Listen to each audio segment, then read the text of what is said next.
Hello everyone, this is going to be a little bit of an impromptu video. I know many of you were struggling to find a lot of the United North gear and items ever since the update, and I'm here to kind of showcase the items, their stats, and compare them to what we have now, as well as show you the location that I found was the best to locate all these items. That would showcase what the gear looks like on the mannequin. This would be the UN backpack, helmet, the new gas mask associated with the factory, the vest, and the uniform. Starting off, we can compare the United North tactical helmet here to the best in slot current helmet, the assault helmet. And as you can see, it's about midway in terms of defense. The gap between this helmet and the assault helmet is fairly large. As for the gas mask, well, as far as I know, this is the best in slot GP21 gas mask, and in comparison, the radiation protection on it is very, very high and almost just as good as the best in slot GP21 gas mask. Probably the second best gas mask in the game, so this is definitely worth looking for, the M50. Next is the United North uniform. Unfortunately, as of this recording, the defense glitch seems to be still in effect where all the uniforms and jackets are re-defense, so I can't really tell you what the stats for this are supposed to be. I can only go according to the flavor text, which reads, it's very strong and holds a lot of items. And as you can see, the uniform is capable of holding up to 65 kg, and this is as big as your grid is. Moving on to the United North Tactical Backpack, a mid-sized backpack used to store essential survival supplies. It weighs 7.5 kg, and the backpack is capable of storing up to 60, and this is the grid for the inventory. And finally, we move on to the United North Vest, having a stat line of about midway bars for the defense, weighing at 3.1 kg, and in comparison to the two vests here, that are the same stats in terms of defense, you can see that the jump between the United North vest and something like the Spetsnaz vest or the military vest is also quite comparable. It's not too shabby for a vest. It says here that it has good protection and cannot contain objects. And I can't say the same for these vests here, because it appears both the modern military vest and the Spetsnaz vest at least are able to hold items. 40 kg on that one, 40 kg on this one, but this vest cannot hold any items. Aside from that, the only other United North gear would be the United North hazmat suit, and according to the flavor text, it gives the best resistance to radiation, which I believe is correct. I don't really have much to compare it to. Don't really stock up on radiation gear that's too crazy, as I'm just using the rat wolf hide. But as you can see, it is quite an improvement from the rat wolf hide. Unfortunately, it doesn't offer much in the way of defense. However, this might be the best radiation protection in the game. At least the flavor text would allude to that. I believe that pretty much covers the gear for the United North exclusive items on the factory. Now let's take a look at the actual loot. First off, we have the medkits. The United North medkit and the United North military medkit that we can kind of separate here between the two and compare them.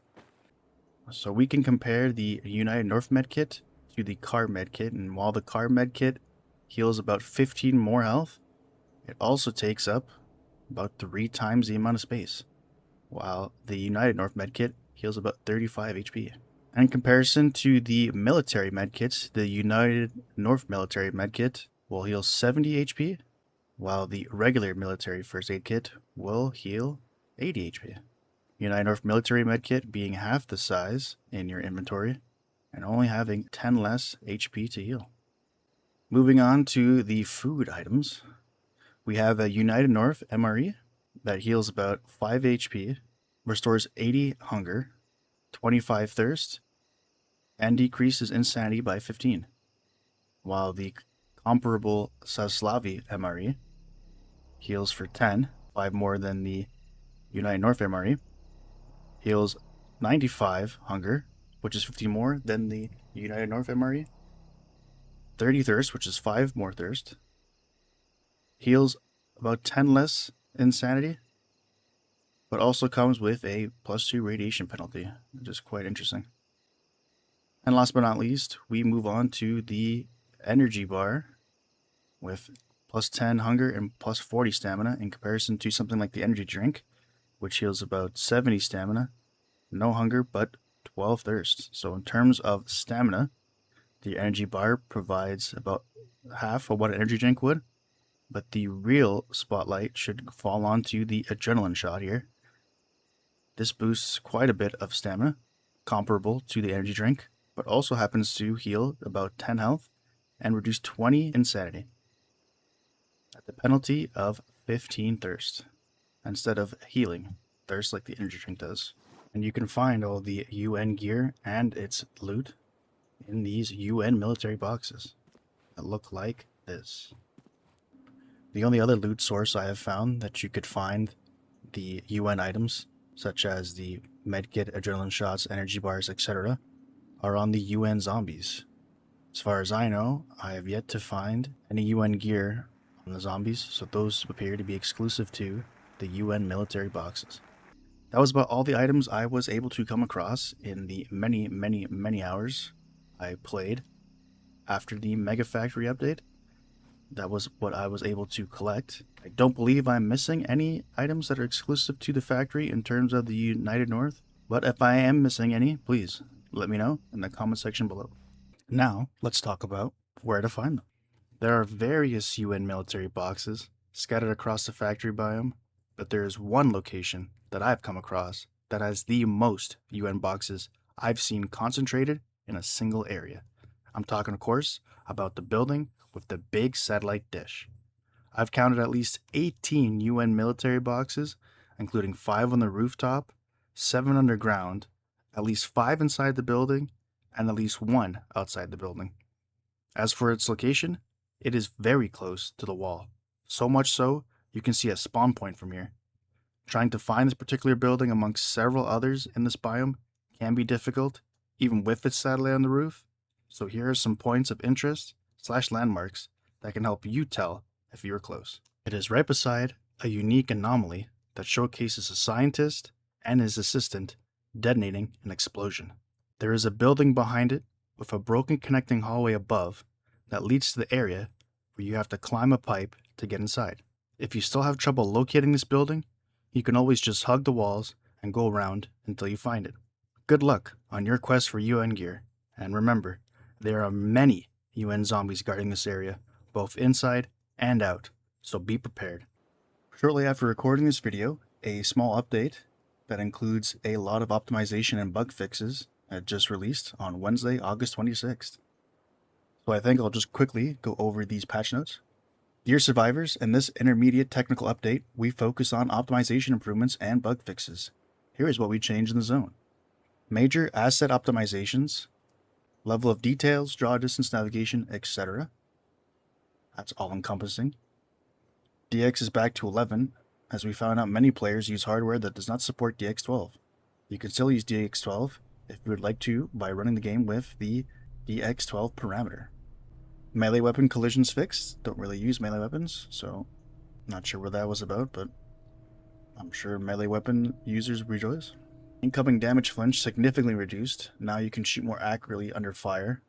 That is a much appreciated change that I'm sure the community was asking for a long time. And having played this update for a bit after its release, I will say the flinch is way better now. It's still there, which is fair, but not to the degree of your gun bumping left to right, and it will make headhunting the numerous zombies on the factory biome a lot easier, especially when aiming down the sights. Sprinting on Steam Deck fixed, plus general sprinting interruptions fixed. Steam Deck users will rejoice. Micro freezes when opening the menu fixed. Can't really say I've experienced that, but obviously glad to see that fixed. Camera clipping in third-person view fixed. Third-person enthusiasts rejoice. Show/hide HUD hotkeys changed to Alt+1 to work on any keyboard layout. RIP Grave. We hardly knew ye. Here's one that some people might be mad at. Wild dwarf behavior improved and domesticated dwarf AI bugs fixed. Why would they be mad, you ask? Well, it seems with this patch, for some reason, all of my domesticated dwarfs that were in the bunker are completely gone. Aside from one solitary dwarf that was dropped on the ground, it's a sad day. The Dwarven Warehouse Task Force has been let go. I guess that's one way to fix the AI bugs associated with the domesticated dwarves. Just remove them altogether, and there won't be any bugs left. Here's a big change that I personally felt. Large bunkers optimization improved. Very much so. As of right now, I could walk into this corner and receive about 90 FPS all the way up to my cap of 120. Anomaly animations improved. I'm not sure if that means jumping through one or simply witnessing the many that are out there, but that should be fun to take a look at. Enemy AI optimizations improved. I fear that might not be necessarily true, because in the short time that I played after this update, I came across a wild deer that didn't seem to want to aggro me. And to coincide with the enemy AI optimizations, the Plague Doctors now have guns again. Peace treaty is over. It's funny to think that the Plague Doctors not aggroing on you, or because for some reason guns were removed from them. Improved death feedback. I can only assume this means the new blood effects after getting injured. And of course, the all-encompassing minor changes and bug fixes. We keep working on new content, fixing bugs, and improving optimization. If you reported a bug, it was 100% noted. No margin of error there. And is now being fixed or researched. Everything related to controller support, electricity bugs, phantom items in the inventory, etc. is all noted and will be fixed. Thank you so much and good luck in the zone. In the short hours I played it after its release, I did notice a significant FPS increase. Now I still get dips here and there in my bunker, down to 28, say 30 frames. But the ceiling has definitely been raised as I can now approach, in certain circumstances, up to 120 frames. And while I still struggle to maintain a constant 60 FPS within my own bunker, I have noticed that while playing on other biomes, I can maintain a solid 60 plus FPS. However, the real barometer on these performance optimizations will come down to how many frames you get on factory. And I have noticed a significant improvement on my frames while playing the factory. So that's something to look forward to if you were somebody really struggling to maintain a good FPS on factory. All in all, I still believe there are more improvements to make for optimization, and until I get a solid 60 plus FPS in my own bunker, I won't be content with the frames I have in my bunker until another update addresses that issue. However, I will say that this is one optimization update that I actually noticed a significant difference in my FPS, which gives me some hope and optimism that future optimization updates will eventually get us to where we need to be.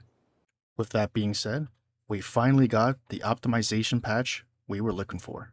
And all it cost were a bunch of domesticated dwarves.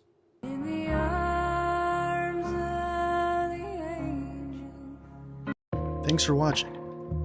If you want to see me play more video games, subscribe to me on YouTube and follow me on Twitch.